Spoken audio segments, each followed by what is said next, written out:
Like, there's this Zac Lomax story. I can't believe how it's bonded the rugby league community on Parramatta's side. Yeah.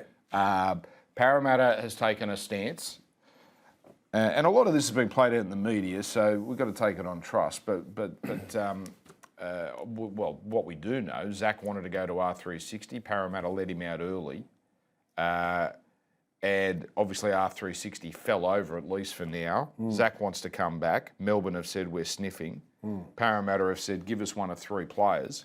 Again, this is the part where it gets speculative, but give us one of 3 players. Utoi Kamanu, he'd be fabulous at Parramatta, by the way. Started there. Yeah. But as if they're doing that. Hey, I understand. Yeah. Coates, they're not giving up Coates. No chance. Or Howarth, which is the one you'd say, well, okay. All right, that's sort of like for like. I mean, he's not as good as Lomax. But Dan, why do the NRL need to get involved here?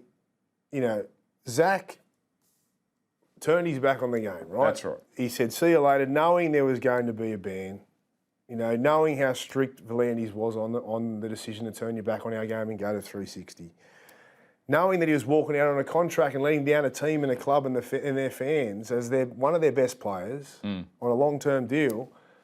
Why should Parramatta not have the power to make whatever decision they want right now? Absolutely. It's their right. So Melbourne apparently have offered no player but $200K compensation. $200,000? But that doesn't improve a salary. $200,000 is nothing. And it's not like that is now included in Parramatta's salary cap. And 200 is pissy anyway, but even it doesn't get counted. It's not like now they can spend $200,000 more than the rest of the competition. So now, I mean, so they've clearly lowballed, hoping to meet it sounds like to meet somewhere in the middle. They don't want to give up a player. And the NRL says we're going to step in. I don't know what the solution is. Well, I mean, the solution is Parramatta are right. We all agree Parramatta's right here. Yeah, but you know, you kind of, you know, you dig your own hole. You know, like I said on the last podcast, I love Zac. I get along with him really well. I call it how I see it, though. We all make decisions in our life, in our sporting careers as professional athletes. We know have repercussions. Like that is what we do. And you know, he made one of the biggest calls. You know, he made one of the biggest calls ever in our game, really, and it blew up in his face. So just because he's a great player, right, do we just welcome him back in because, you know, I get the image and what he brings to our game and the excitement that he brings and all that, but, you know, it's Parramatta have the power for good reason. They deserve the power, and it's up to them now. The NRL don't really need to get involved here. Like, it's as simple as this. Melbourne, give us the player we want. Yeah, it's Parramatta's one of the players we want. Parramatta's right. He's not playing. It is telling, though, that he asked and Parramatta straight away said, yep, you can go. That's a bad sign. That's the second club now that have basically let him go. That was a surprise, Dan, because I was obviously involved a little bit to a degree with Jonah, knowing the situation there. And I was like, why would you let him go in the first place? They didn't have to. Yeah.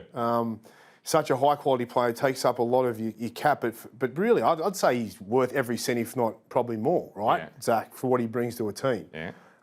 So for them to sort of surrender and not really put up much of a fight when he did sort of turn his back on them was an eye-opener. Parramatta, would they still have room? I'm looking here, Gaines, your man Jonah, Brian Kelly, Jack DeBellin. I mean, they've lost Dylan Brown and Lomax. So you do a lot of notes, don't you? So have to. You're killing trees here, mate. Have to. Can't even get there. It sounds like the point is they've got room in the cap. If they really wanted Zac back, it's not about that. And that's so. I'm playing devil's advocate here because I'm on Parramatta's side. I've dropped my microphone. You're on fire. It's a podcast. Too worried about this is why you need to host. You're too worried about your nose. This is why you need to host everything. Get a bit of professionalism here.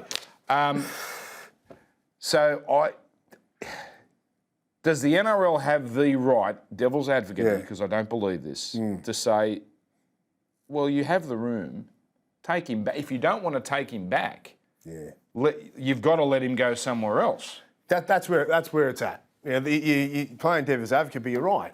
This is where we can all let emotions get the better of us, and everyone clearly knows where I stand on this from what I've just said. But there are always two sides of the story, and we're talking about human beings, right? So they're probably thinking, welfare of the player. He has a right to come back. Yes, he stuffed up. He's probably gone to them and admitted he stuffed up. Melbourne's, putting their case forward, and they're trying to come in with that sort of approach, right? And that's where the NRL have gone, well, you know what, he sells tickets, he sells subscriptions, why wouldn't we want the best of the best? He's made his mistake.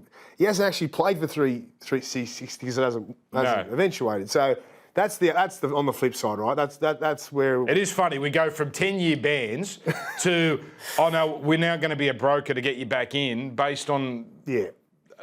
Nothing that Lomax did. It was the competition falling over. And we still know that probably, well, we don't know because 360, we're not sure where the hell they're at. But he could end up there in a couple of years anyway. So why would you let him have a kind of free pass back and then all of a sudden he goes, oh, thanks guys, I'm going again. It's funny how we change, how things change. Like the most heinous thing ever done was Sonny Bill, what he did. But he wasn't allowed to play for 5 years after that. Now, it suited him fine. He was off, winning everything for New Zealand and Super Rugby. But he didn't come back to the Roosters until a long, long, long time after. So, if I remember correctly, Sonny Bill, he left, he walked out, Toulon. Choc Mundine actually, I think, paid, it was like $750,000 because Sonny Bill didn't have the money at the time, paid it to the Bulldogs to pay them off. But the deal was Sonny couldn't come back to the NRL for 5 years. Now Zac is trying to... Anyway. But Melbourne, just like off the back, so Melbourne, why would they let go of Utoi Kamanu, Howarth and Coates? Like, if you want to break it down, they need Utoi Kamanu, right? That's where they were short. They got him last year. If they're going to have no Katoa...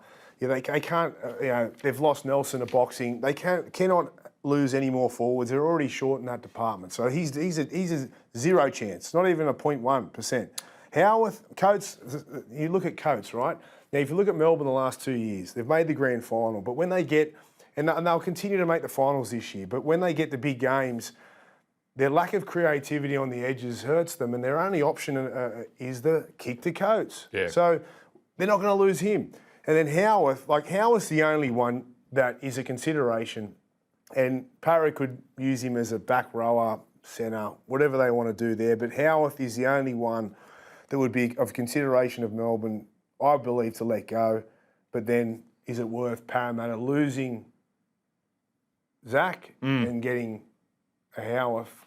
I don't know. But that would be the only possibility if there was a player swap. If you gave Parramatta the free choice... Who do you think they take? I think it's Utoi Kamanu. Yeah, Utoi Kamanu. Because they need... DeBellin, obviously, I think he'll have a good year, actually, but he's near the end. Barlow has been magnificent, but he's near the end. Yep. And you can never have too many front rows. Nah, definitely. So, and they got the money to do that. Yeah. All right.